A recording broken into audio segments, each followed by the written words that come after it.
I'm Bryce, 32 years old, and my story begins on my 18th birthday when my family threw me out with nothing but 2 suitcases. My stepfather smirked while my mother watched silently as I walked away. 7 years of hard work later, I bought my dream home in the Colorado mountains, paid in full. Now they've suddenly reappeared, claiming my house should be considered a family asset. The audacity of people who abandoned me trying to steal what I built alone. Before I get into this story, let me know where you're watching from. Hit that like and subscribe button if you've ever had to stand up for yourself against family who tried to take advantage of you. Life wasn't always this complicated. My early childhood memories are filled with laughter and warmth. My biological father, James, was a kind-hearted high school physics teacher who spent weekends teaching me to fish, build model rockets, and appreciate the wonders of science. Mom was a part-time bookkeeper who volunteered at my elementary school library. We weren't wealthy, but our modest 3-bedroom home in Michigan was filled with books, science, projects, and love. Everything changed when I was 8. Dad was driving home from a late faculty meeting during a snowstorm when a drunk driver crossed the center line. The police said he died instantly. I still remember the officers at our door, Mom collapsing to her knees, and my small world shattering into pieces. The following year was a blur of grief. Mom and I clung to each other through the darkness. She'd crawl into my bed some nights, both of us crying until sleep finally came. Dad had left us with modest life insurance that covered funeral expenses and kept us afloat temporarily. But financial reality soon hit hard. Mom picked up extra bookkeeping clients, working late into the night at our kitchen table, while I learned to cook simple meals and take on more household responsibilities. "It's just you and me against the world now, Bryce," she'd say, ruffling my hair. Despite everything, those days held a special intimacy, a shared struggle that bonded us tightly together. We visited Dad's grave every Sunday, bringing fresh flowers and telling him about our week. Mom always ended these visits the same way. "We're doing okay, James. I promise I'm taking care of our boy." When I was 12, everything changed again. Mom met Richard at a client's office party, a successful commercial real estate developer who drove a sleek black Mercedes and wore suits that cost more than our monthly mortgage. He was recently divorced with 2 children, Jessica 14 and Marcus 10. Their courtship was whirlwind fast. Within 6 months, Mom was showing me a diamond engagement ring and talking excitedly about our fresh start. I tried sharing her enthusiasm, especially when she described Richard's 5-bedroom house in the upscale lakeside estates. After years of financial struggle, who could blame her for wanting security? Richard says, "You'll have your own bathroom, Bryce. And the school district is one of the best in the state," she gushed while packing our belongings. I nodded carefully, wrapping the photo of Dad and me fishing at Lake Huron in bubble wrap. Moving day arrived 3 weeks before 7th grade started. Richard's house was everything Mom had described, spacious, modern, with a backyard pool and game room. My step-siblings greeted us with practiced politeness that didn't quite reach their eyes. Jessica, tall and confident, with perfectly styled blonde hair, barely acknowledged my existence before disappearing to call her friends. Marcus, who shared my interest in video games, seemed more promising as a potential ally.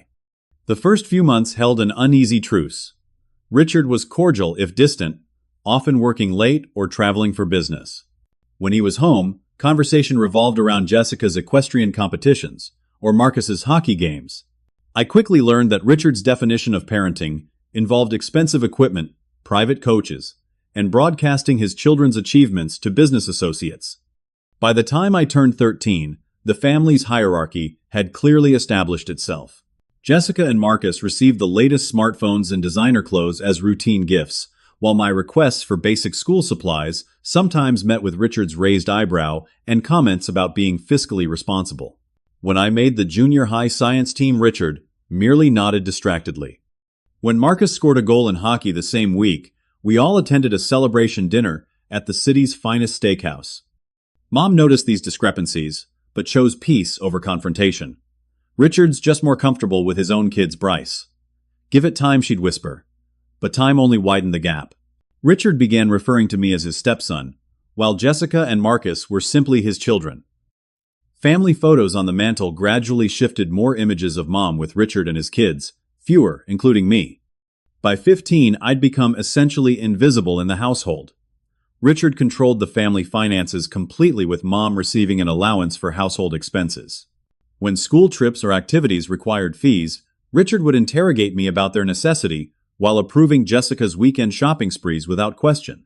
I started taking odd jobs around the neighborhood, mowing lawns, shoveling snow, basic computer repair, saving every dollar in a coffee can hidden in my closet.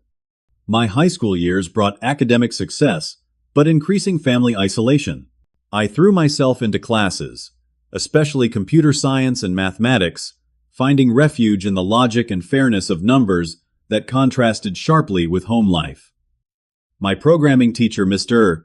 Weaver, recognized my aptitude and gave me access to the computer lab during lunch periods. While Jessica drove her 16th birthday BMW to the mall with friends, I taught myself JavaScript and Python during free periods. A small group of like-minded friends became my emotional support system. Tyler Anderson, whose parents owned a local hardware store, became particularly important. His family often invited me for dinner, treated me like a second son, and never asked uncomfortable questions about why I spent so many evenings at their house.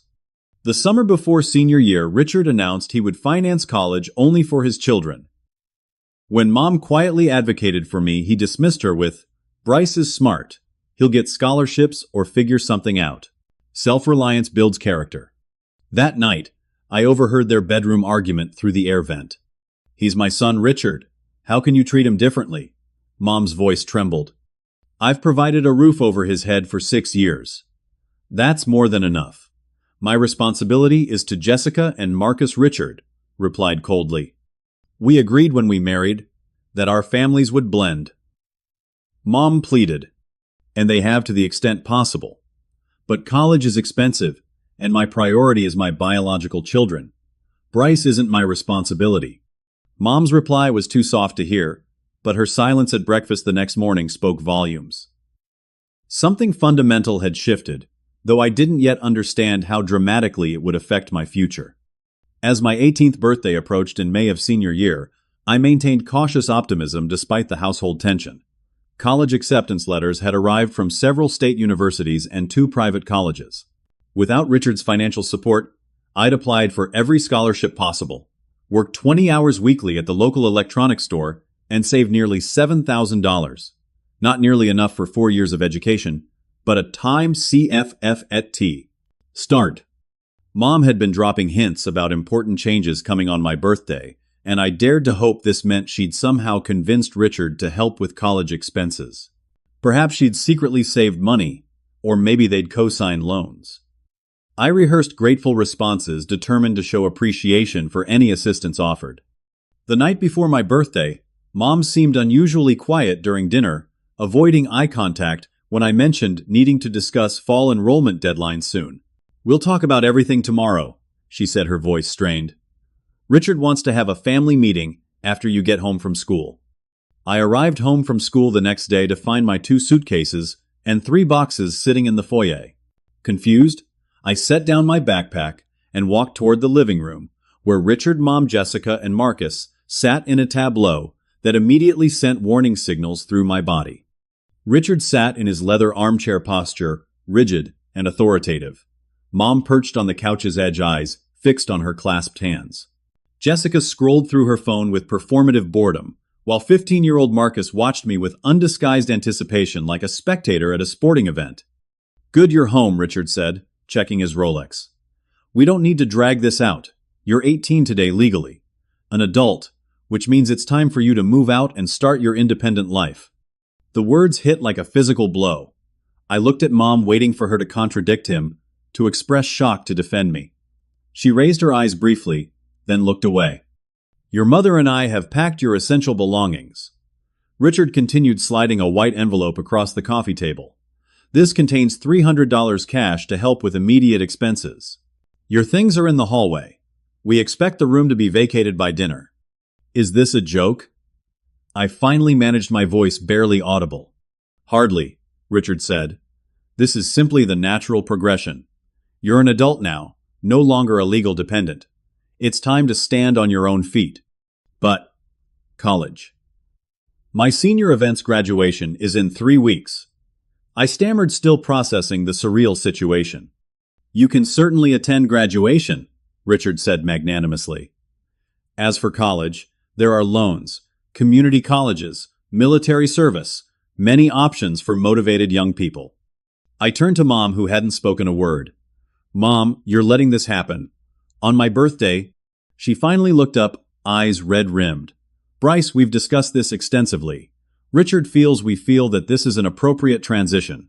Many young people start independent lives at 18, not by being thrown out without warning. My shock was transforming into anger. Where am I supposed to go tonight?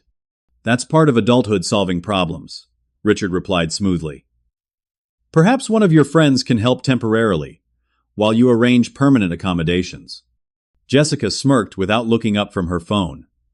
Dad's paying for my 4 years at Vassar plus graduate school if I want it. Guess being the stepkid doesn't come with the same perks. Jessica, that's unnecessary, Richard said, without real reproach. My mind raced through practical realities. My savings were in a joint account with Mom's name. A minor couldn't open an independent account. My college application documents, birth certificate, social security card. Where were they? And what about the college fund Mom had mentioned, starting after Dad died? What about my college fund, the one from Dad's insurance, I asked. A flicker of discomfort crossed Mom's face before Richard answered, that modest sum was absorbed into household expenses years ago. Raising teenagers is expensive. The implication was clear. My father's legacy had funded Jessica's equestrian lessons and Marcus's hockey equipment while I worked after-school jobs for gas money. The betrayal was so complete, it left me momentarily speechless. You can't be serious, I finally said, looking directly at Mom. Dad wanted that money for my education. Your father has been gone for 10 years. Richard interjected sharply. Ellen and I make financial decisions for this household now. The matter is closed. Mom flinched at his tone, but said nothing. So, my birthday present is homelessness. I asked, my voice breaking despite efforts to maintain dignity. Don't be dramatic, Richard scoffed. Consider it your launch into manhood. My father expected the same of me. The following 30 minutes passed in a blur of disbelief and growing panic. I mechanically gathered important documents from my desk, checked the suitcases to assess what they'd packed, and tried to comprehend that this was actually happening. They'd included my clothes, laptop, and some personal items, but left furniture, books, and many possessions due to space constraints. As I made a final pass through my room of 6 years, Mom appeared in the doorway, twisting her wedding ring nervously. I put some extra toiletries in the side pocket of the blue suitcase, she said quietly. And there's a prepaid phone card tucked in your jacket pocket. How long have you known this was happening? I asked, not looking at her. Richard decided. We decided. A few months ago. He thought a clean break would be best. A clean break from your own son. On his birthday. Her eyes welled with tears. I'll call you once you're settled. Maybe we can meet for lunch sometimes. Richard says. Richard says, I echoed bitterly. Does he control every decision now? That's not fair. He's provided for us. For you too. And now he's done providing, right? Mission accomplished. 18 years of parenting completed. She reached for my arm, but I stepped back. I'm sorry it's happening this way, she whispered. I'll call soon, I promise. Richard appeared behind her, effectively ending our conversation. Your Uber has arrived, he announced, as if he'd ordered me a ride as a courtesy rather than an expedited eviction. I carried my boxes and suitcases outside without assistance. As the Uber driver loaded my belongings, I looked back at the house. Richard stood in the doorway, arms crossed, monitoring my departure. Mom wasn't visible. Neither were my step-siblings, though. I glimpsed Jessica watching from an upstairs window. The Uber driver, noting my stunned expression, and the birthday card half falling from my jacket pocket, asked, Bad day, kid? You could say that, I replied, watching my childhood home disappear around the corner. I directed the driver to a Motel 6, near the interstate, the cheapest accommodation I could think of. Sitting on the edge of the sagging mattress that night, my 18th birthday, I tried calling Mom twice. Both calls went to voicemail. I ate a vending machine sandwich for dinner, made lists of immediate needs versus wants, and calculated how long my savings would last while fighting waves of panic. For the first time in my life, I was completely on my own. The promised call from Mom never came that night, or the next day, or the day after that. The first week of homelessness taught me more about survival than the previous 18 years combined. After 2 nights at motel the 6th of December emanating my limited cash, I swallowed my pride and called friends. Most expressed shock and sympathy, but had limited ability to help spare couches for a night or two. At most shared meals, small loans that wouldn't make a meaningful difference. Tyler Anderson's response stood out from the rest. After hearing my situation, he put me on speakerphone with his parents. "You'll stay with us until graduation at minimum," Mrs. Anderson stated firmly. "We have the spare room in the basement. This is absolutely unconscionable." Mr. Anderson's hardware store offered me weekend work hours, and the family refused to accept payment for food or lodging. "Consider it an investment in your future," Mr. Anderson said when I protested. "Just promise you'll help someone else someday when you're back on your feet." Those 2 weeks gave me breathing room to create a survival plan. I visited my high school guidance counselor who helped me navigate deferring college acceptance and applying for independent student status for financial aid purposes. She was visibly angry on my behalf. "I've known your mother since you started middle school," she said, shaking her head. "I can't believe she's allowing this." My attempts to contact Mom continued with calls and texts, going unanswered for days. When she finally responded, her message was brief. "Richard thinks it's better if we give you space to adjust to independence. I love you." No explanation, no actual help, no real acknowledgement of the betrayal. After graduation, which my family attended, but sat far from the Andersons, avoiding any interaction, the reality of my situation fully set in. I had approximately $6,000, saved no permanent housing, and needed to completely rethink my future plans. Through a classmate's older brother, I found a room in a 4-bedroom apartment shared with 3 university students. The arrangement was less than ideal, a converted dining area partitioned with bookshelves for minimal privacy access to a shared bathroom and kitchen privileges. But the rent was only $400 monthly, including utilities. I secured 2 jobs, daytime shifts at electronics warehouse, selling computers and smartphones, and overnight security at an office complex 3 days weekly. Between the 2 positions, I worked nearly 80 hours weekly, coming home only to shower and sleep for 4 or 5 hours before starting again. The physical toll was immediate and harsh. I lost 15 pounds in the first month, developed persistent headaches from sleep deprivation, and caught every cold circulating through either workplace. My roommates were decent guys, but busy with their own studies and social lives. Most evenings I returned to an empty apartment or nodded hello to strangers having parties in the living room. In those early months, exhaustion provided a strange blessing. I was too tired to fully process the emotional devastation of my family's rejection. When rare moments of downtime forced those feelings to surface, I channeled them into practical planning. My original college dream seemed impossible now, but alternatives existed. During a slow shift at electronics warehouse, I researched coding boot camps, intensive programming, training programs designed to prepare students for tech jobs in months rather than years. Many offered income-sharing agreements where tuition was paid as a percentage of future earnings rather than upfront. One such program, Tech Launch, had a Denver campus and offered a hardship scholarship reducing costs by 40% for students, demonstrating significant financial need. My application essay detailed my situation without self-pity, focusing instead on my determination and prior self-teaching in programming. 3 weeks later, I received an acceptance email with the scholarship offer. The 12-week program would still require reducing my work hours, stretching my budget dangerously thin, but represented my best chance at establishing a sustainable career path. I took the risk, arranging a leave of absence from electronics warehouse and switching to weekend-only security shifts. For 3 months, I lived on ramen noodles, peanut butter sandwiches, and the occasional pizza from Tech Launch student events. My routine became brutally simple: coding from 8 to 6, studying until midnight, working security Friday through Sunday, sleeping whenever possible. The intensity of the boot camp became my salvation, immersed in JavaScript, React, Node.js, and database management. I could focus entirely on logical problems rather than emotional ones. My prior self-teaching gave me an advantage, and instructors began using my projects as examples. For the first time since my eviction, I felt a glimmer of hope about my future.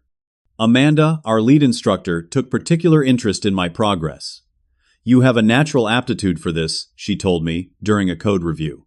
"But more importantly, you have grit.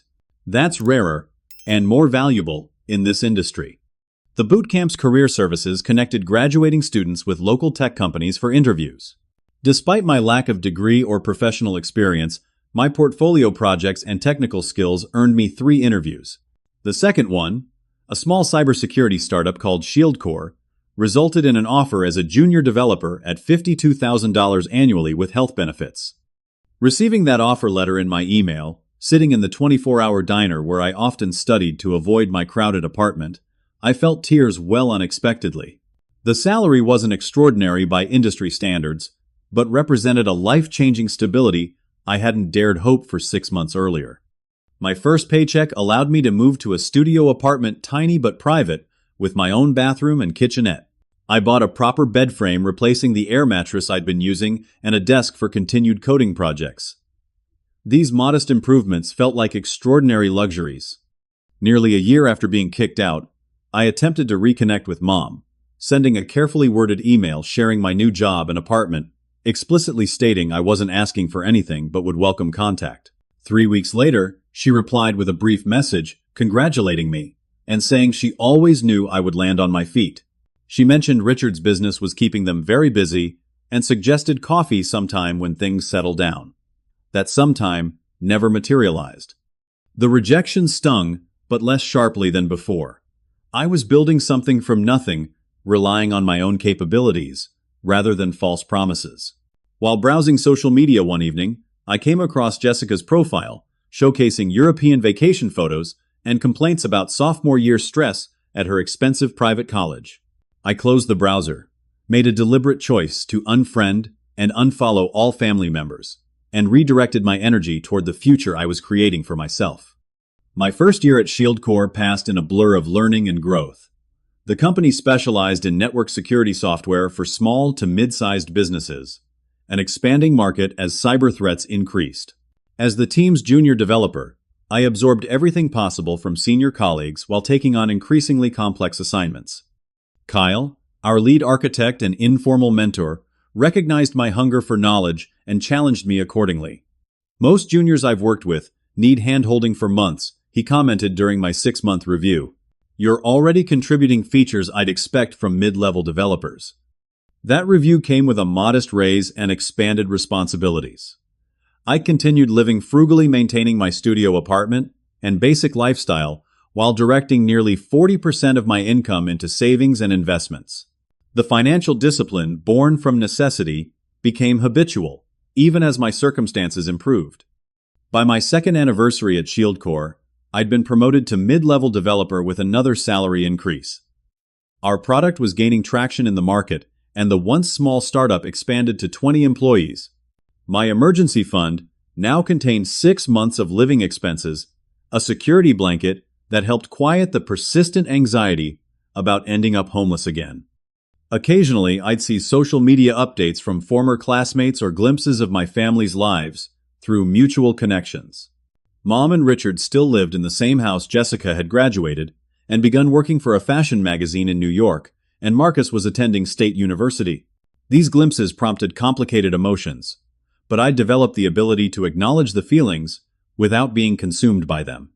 During my 3rd year at ShieldCore, I noticed a persistent vulnerability in how our clients' remote access systems were configured.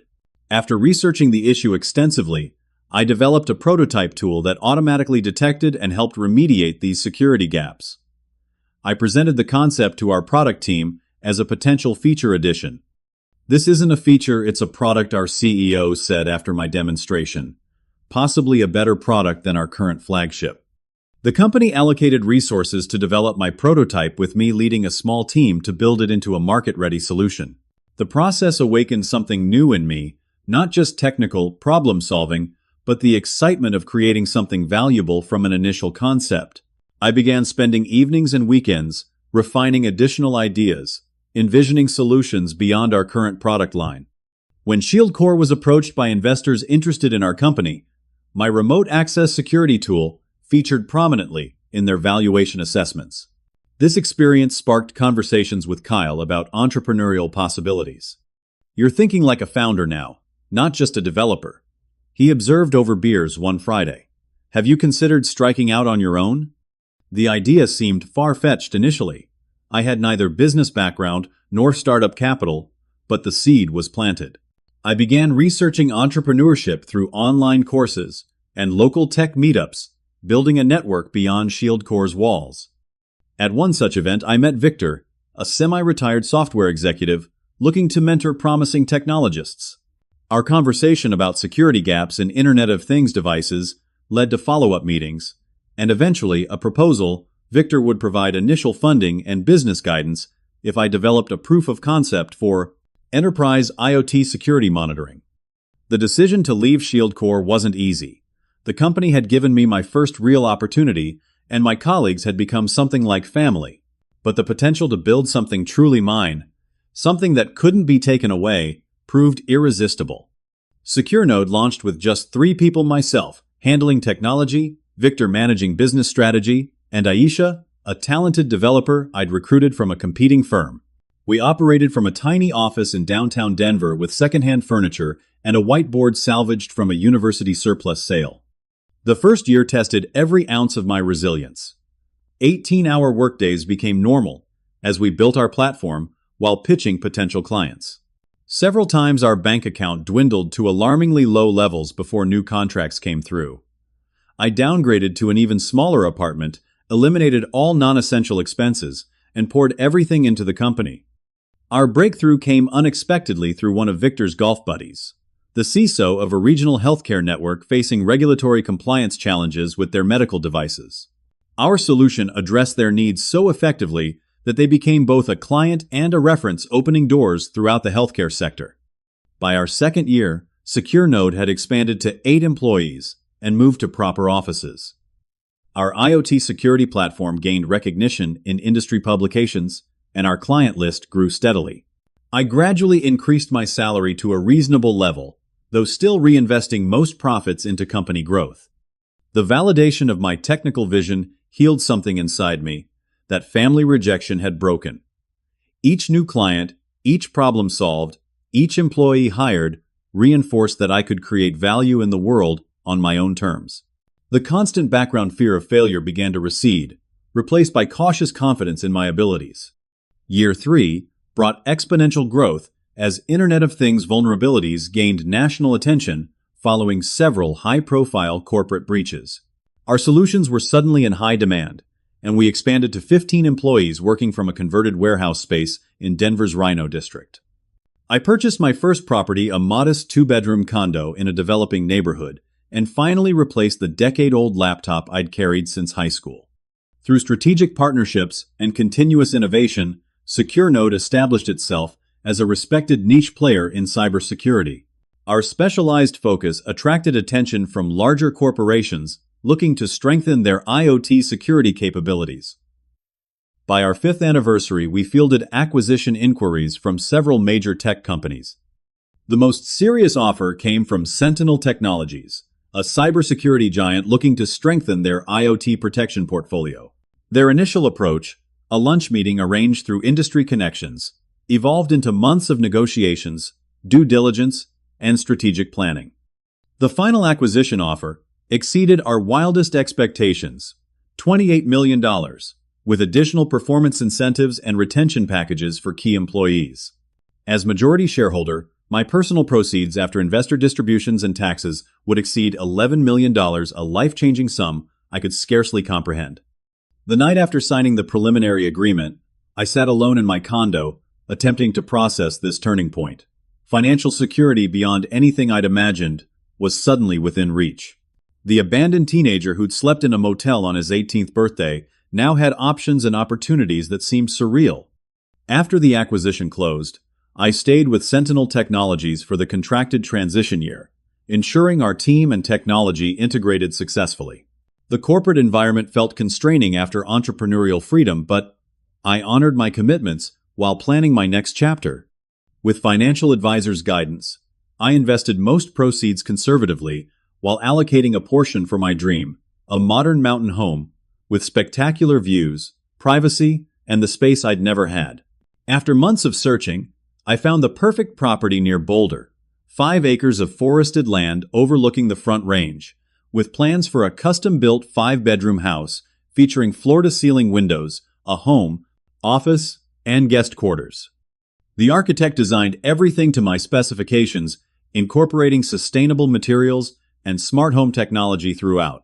I paid cash for both land and construction, a deliberate choice to ensure complete unencumbered ownership. Every document from purchase agreements to property taxes listed me as sole owner.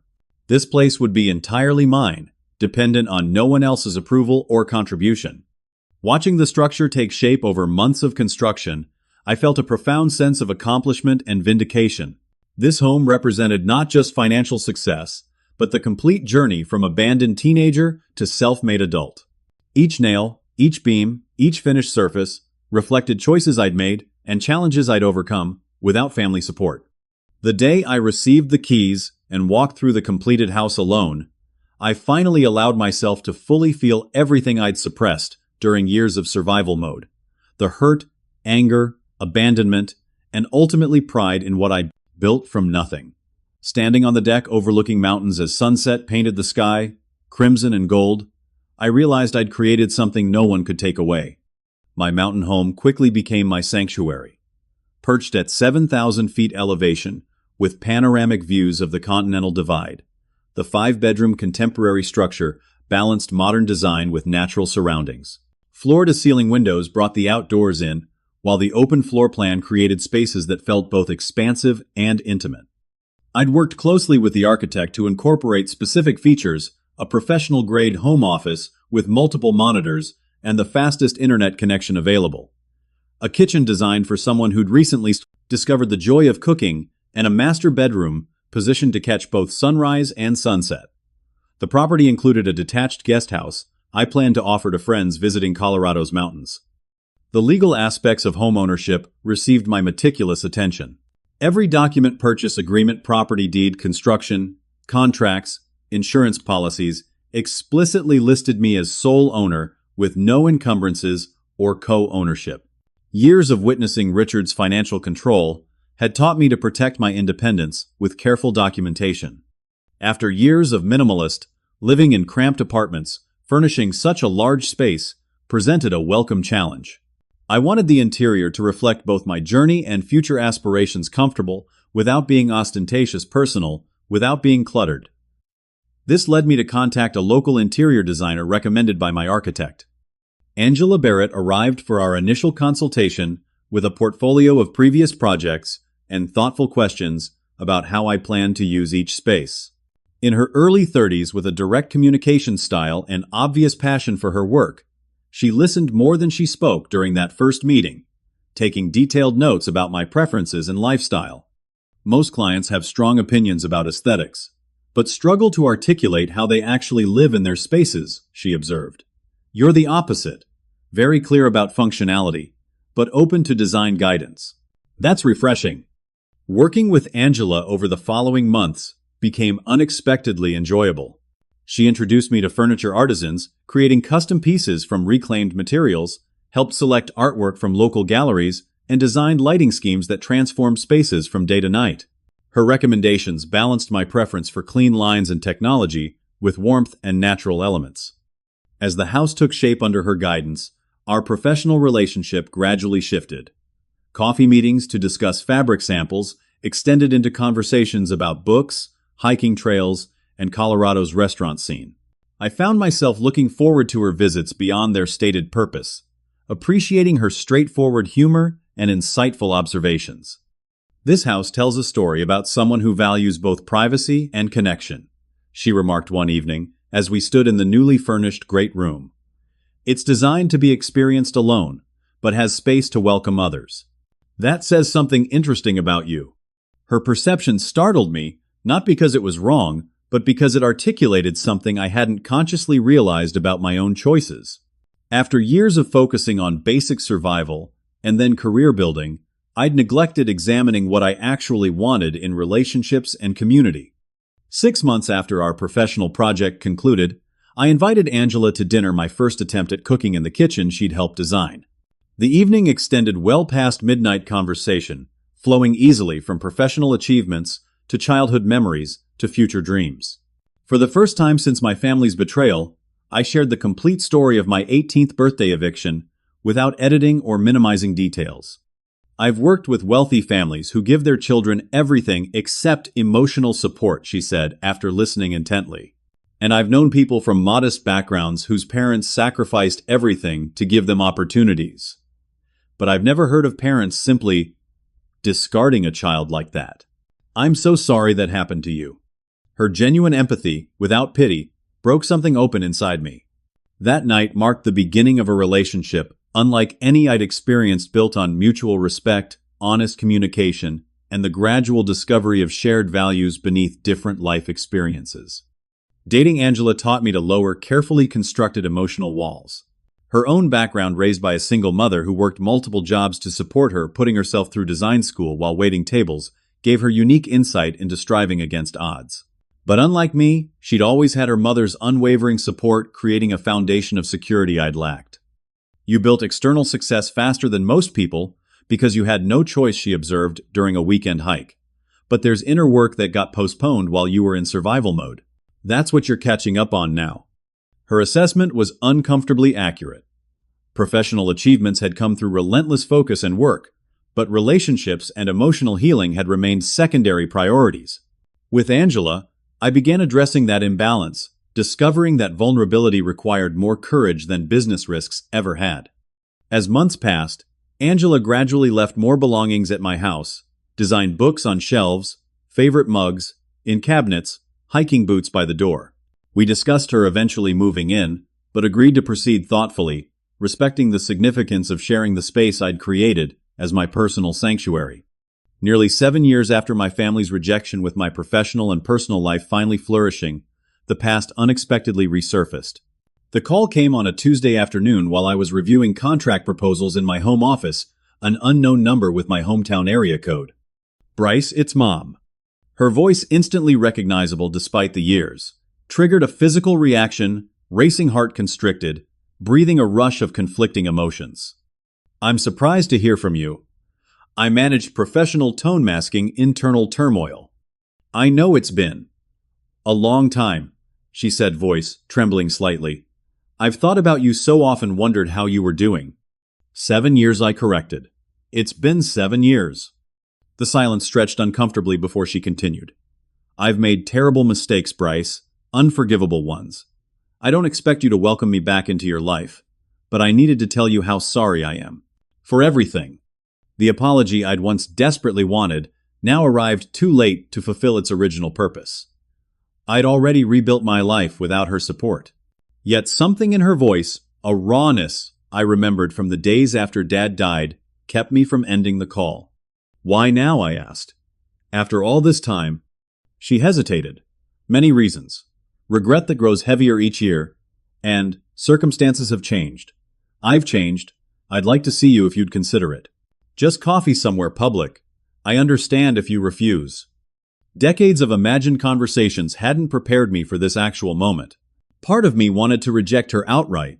Another part recognized this might be my only opportunity to ask questions that had haunted me for years. "I live in Colorado now," I said neutrally. "I know. I found your company in news articles.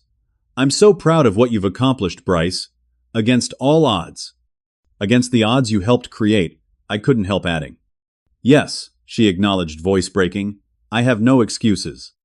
After a long pause, I agreed to meet at a coffee shop in Boulder the following week. Angela offered to accompany me for support, but understood when I explained this first meeting needed to happen alone. The woman who entered the coffee shop barely resembled my memories. Mom had aged beyond her 54 years, hair completely gray, shoulders, hunched, movements hesitant. She searched the room anxiously before recognizing me at a corner table. Our initial conversation remained superficial, awkward exchanges about Colorado weather, my general industry, work, her part-time job at a florist shop. The unspoken past loomed between us until I finally addressed it directly. "Why did you let it happen? Why didn't you stop him?" Her fingers trembled around her coffee cup. "I've asked myself that question every day for 7 years. The simplest answer is that I was a coward. Richard controlled everything. Finances, social connections, decisions. When he decided you should leave, I told myself it was temporary, that you'd be fine, that we'd reconnect soon. She looked up, eyes filled with tears. But I knew it was wrong. I chose my comfort over my child, and I've hated myself for it ever since. As she continued talking, a more complete picture emerged. Richard's business had begun struggling shortly after my departure, his controlling behavior intensifying as financial pressures mounted. Their marriage had deteriorated into a power struggle with Mom, increasingly isolated from friends and family. "I'm not telling you this for sympathy," she clarified. "Just to explain, not excuse. About a year ago, I finally found the courage to leave him. I'm divorced now, living in a small apartment, working at the flower shop, and trying to rebuild some kind of life." The conversation gradually shifted to cautious questions about my current life. I shared edited highlights, my company's success, my home meeting Angela, while maintaining emotional distance. When she tentatively mentioned hoping to rebuild some kind of relationship, I neither encouraged nor completely rejected the possibility. "I need time," I told her honestly. "This is a lot to process." She nodded, sliding a piece of paper across the table with her contact information. "Take all the time you need. I'm not going anywhere this time." As we parted, she hesitated before asking, "Is your house really as beautiful as it looked in that architectural magazine feature?" The question struck me as odd, specific, yet vague, simultaneously. I gave a non-committal answer about being pleased with the design and changed the subject. Only during the drive home did I realize I'd never mentioned my house being featured in any magazine, nor had I discussed specific details about my property. The encounter left me with more questions than answers and a vague uneasiness I couldn't immediately identify. 3 weeks after the coffee shop meeting, I received another unexpected call. Mom asking if she could visit my home, saying she'd be in the area meeting an old friend who'd relocated to Denver. Against my better judgment, but hoping for continued healing, I agreed to a brief Saturday afternoon visit. When the day arrived, Angela helped prepare a simple lunch, offering both moral support and an additional perspective on the reunion. "I'll give you privacy to talk," she promised, "but I'll be nearby, if needed." The doorbell rang precisely at noon, but instead of Mom alone, I opened the door to find her standing with Richard, Jessica, and Marcus on my front porch. "Surprise family reunion," Mom announced with brittle cheerfulness that didn't reach her eyes. Everyone wanted to reconnect. The shock rendered me momentarily speechless. Richard, slightly grayer, but still projecting authority, extended his hand, as if the past had never happened. "Impressive place you've built here, Bryce. Quite an accomplishment." Jessica, now in her late 20s, and expensively dressed, offered an air kiss near my cheek. "Love what you've done with this mountain aesthetic. Very on trend." Marcus, whom I'd barely seen since he was 15, now stood as a university graduate with our father's uncomfortable smile. "Hey man, long time." I remained frozen in the doorway until Angela appeared beside me, placing a steadying hand on my back. "I don't believe we've met," she said smoothly. "I'm Angela Barrett, Bryce's partner." Her presence broke my paralysis. "This isn't what we agreed to," I told Mom directly.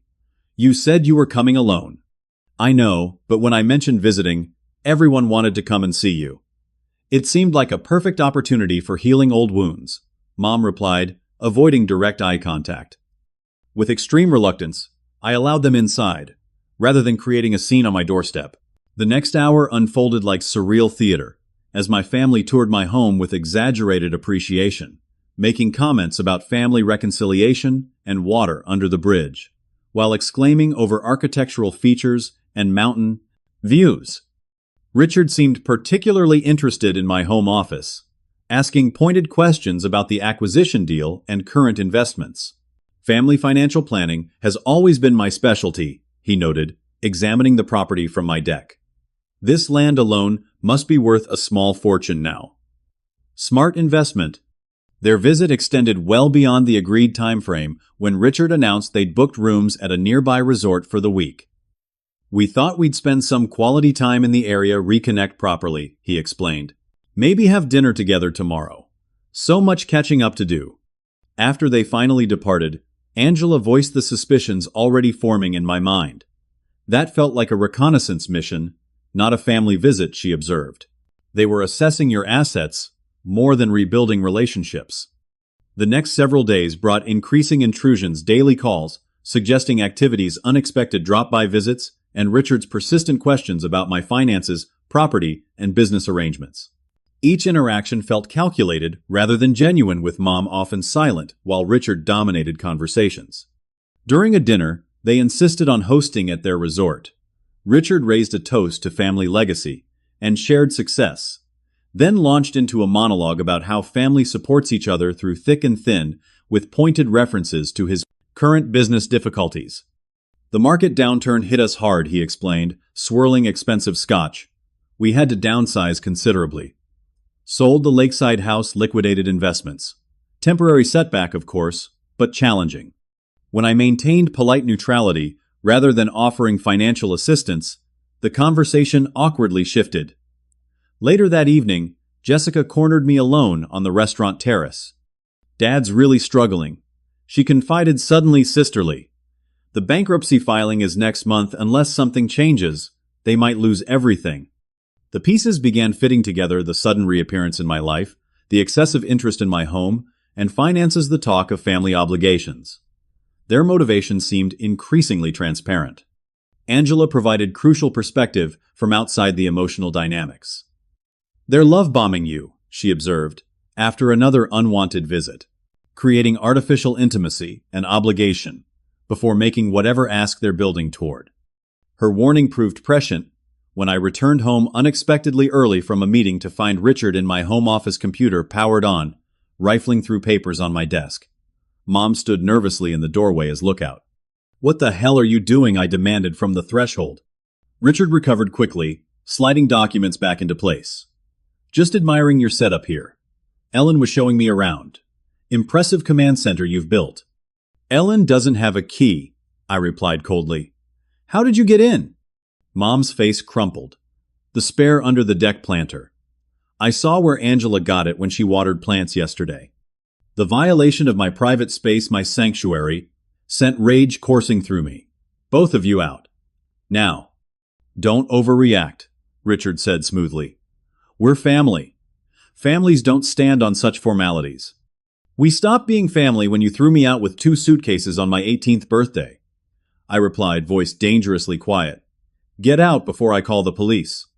Their hasty departure gave temporary relief, but instinct told me this wasn't the end. I immediately changed locks and security codes, then searched my office for anything that might have been disturbed or photographed. The answer came in Richard's email account, still logged in on my computer. Apparently he'd accessed his mail during the unauthorized visit. The open message thread between Richard and someone named Harold Gottlieb, Esquire, contained the smoking gun. Documentation gathered on property and assets. One message read, "Preparing strategy for family asset claim based on parental investment during minority years and contributions to development of business skills, education, leading to financial success. Recommend pursuing settlement rather than court action, as Colorado property ownership laws favor current deed holder." Another email outlined their desperate financial situation. In stark terms: bankruptcy filing, imminent creditors pursuing personal assets, tax liens pending. Richard's business had apparently collapsed entirely, with personal guarantees on business loans threatening to wipe out remaining assets. The most revealing message, however, was dated shortly after Mom's initial contact: reconnection established. Subject receptive to limited contact. Property confirmed as described, significant value, no mortgage, sole ownership. Recommend accelerated timeline given creditor situation. I'd been nothing but a potential financial resource all along, not a son to reconcile with, but a target for exploitation. The betrayal cut deeply, not because I'd expected better, but because I'd allowed myself to hope, despite past evidence. That evening, Angela helped me process both the violation and its implications. "They're trying to claim your success resulted from their investment in you," she said incredulously, "after abandoning you without support." The irony is almost impressive, I agreed bitterly. They're arguing my home should be considered a family asset because they provided shelter until the moment they could legally throw me out.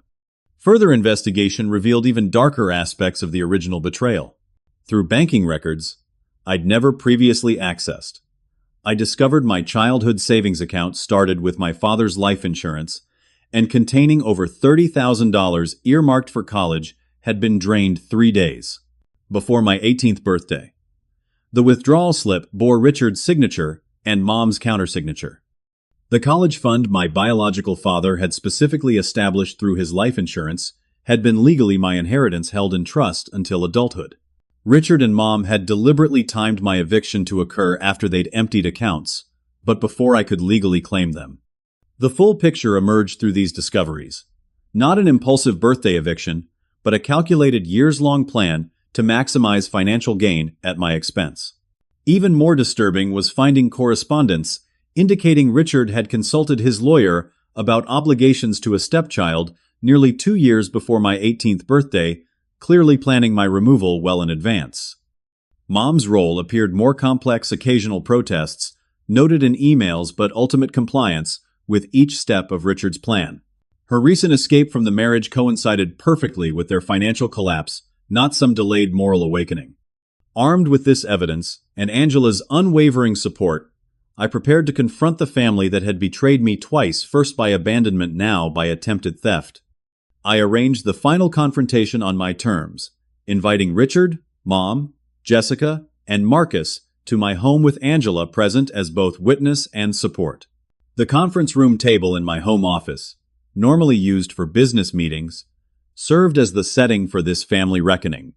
They arrived expecting another opportunity to manipulate and extract value. Instead, they found printed copies of Richard's emails to his attorney, bank withdrawal slips, showing the emptied college fund, and documentation of their bankruptcy proceedings. I thought we should discuss your actual purpose in reconnecting. I began calmly indicating the evidence before them, particularly this plan to claim my home as a family asset, despite having contributed nothing to my life since abandoning me 7 years ago. The color drained from Richard's face as he recognized his own correspondence. Mom covered her mouth in apparent shock, though whether at the scheme's exposure or its existence remained unclear. There's clearly been a misunderstanding, Richard attempted, summoning his authoritative tone. Harold tends to explore aggressive legal options without my explicit direction. These were merely preliminary discussions about potential family estate planning. Estate planning that specifically targets my property while you're facing bankruptcy and creditor actions, I countered. That's quite coincidental timing. Jessica interjected with practiced indignation. We came here to rebuild family bonds, not to be accused of some conspiracy. This is incredibly hurtful, Bryce. More hurtful than discovering the family that threw me out penniless now wants to claim ownership of what I built entirely, without their help, I asked. Let's be absolutely clear about what happened 7 years ago and what's happening now. I methodically outlined the evidence before them, the deliberately timed withdrawal of my inheritance, the years of planning my removal, the calculated reconnection attempt coinciding with their financial collapse, and the explicit strategy to claim my home through legal action. You're not family seeking reconciliation, I concluded. You're opportunists targeting what you perceive as an available asset during your financial crisis. The same way you saw me as a financial burden to be discarded when I turned 18. Richard's facade finally cracked. You have no idea what it costs to raise someone else's child, he snapped. Years of expenses, housing, food, clothing, all investments that contributed to who you are today. Your success built on the foundation we provided. The foundation where you scheduled my homelessness to begin the day I legally became an adult, I asked. Where you emptied my college fund, my father's insurance money, specifically designated for my education, that foundation. Mom spoke for the first time, voice barely audible. We never intended to hurt you, Bryce. Things were complicated with the family finances. Richard's business pressures. Stop, I interrupted. Just stop pretending this was anything but a deliberate choice. You chose Richard's approval over your responsibility to your son. And now you're choosing potential financial gain over honest reconciliation.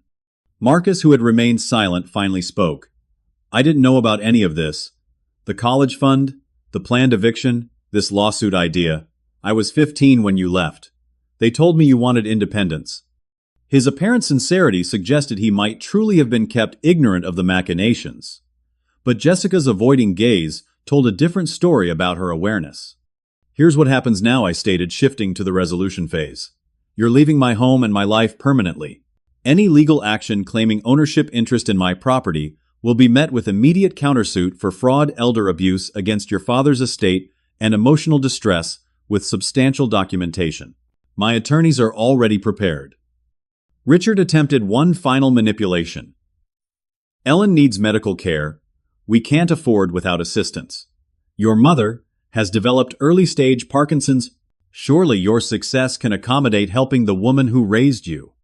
Angela, who worked with several Parkinson's patients' families through her design practice, immediately recognized the lie. Parkinson's has very specific physical manifestations that Ellen shows absolutely none of, she noted clinically. That's a particularly cruel exploitation to attempt. Mom's mortified expression confirmed the deception, removing any lingering doubt about their collective intentions. As I escorted them to the door, Richard made a final desperate appeal. Family should support each other through difficult times. We're blood. No, Richard, you're not my blood. And Mom stopped being family the moment she chose your financial control over her son's welfare, I replied. Real family doesn't calculate the return on investment of raising children. They don't discard people when they're no longer financially useful. Everything I've built came despite your actions, not because of them. Their departure marked not an ending, but a beginning freedom from ghosts I'd carried for 7 years. The legal aftermath proved anticlimactic. A strongly worded letter from my attorney, detailing evidence, and potential counterclaims, resulted in immediate abandonment of their scheme. They left Colorado within days, returning to Michigan, without further contact attempts. The months following this final confrontation brought unexpected healing. With the definitive end of any family obligation or expectation, I could finally process the full emotional impact of both betrayals without leaving room for false hope of reconciliation. Through therapy sessions, something I'd previously considered unnecessary, I worked through complex feelings about Mom's role in particular. Understanding her actions didn't require forgiving or excusing them. I could acknowledge the harm while refusing to carry its weight any longer. Angela's steady presence throughout this process proved invaluable. You've been operating with a survival mindset even after you stopped needing to survive, she observed during a weekend hike. Now you can decide what actually matters to you beyond just building security. This insight led to meaningful life changes. I established a scholarship fund for teens aging out of foster care or facing family abandonment, providing not just financial support, but mentorship for educational and career development. The first cohort of 5 students received funding for coding boot camps similar to my own path. My relationship with Angela deepened as artificial barriers lowered. 6 months after the family confrontation, I proposed during a surprise weekend in Sedona, not with an extravagant gesture, but a simple, honest conversation about building a future together. Her acceptance brought joy I'd once believed unattainable. We decided to retain the mountain house while adding design elements reflecting our shared aesthetic. The home that had once represented my solitary achievement became the foundation for a chosen family built on mutual respect and genuine care.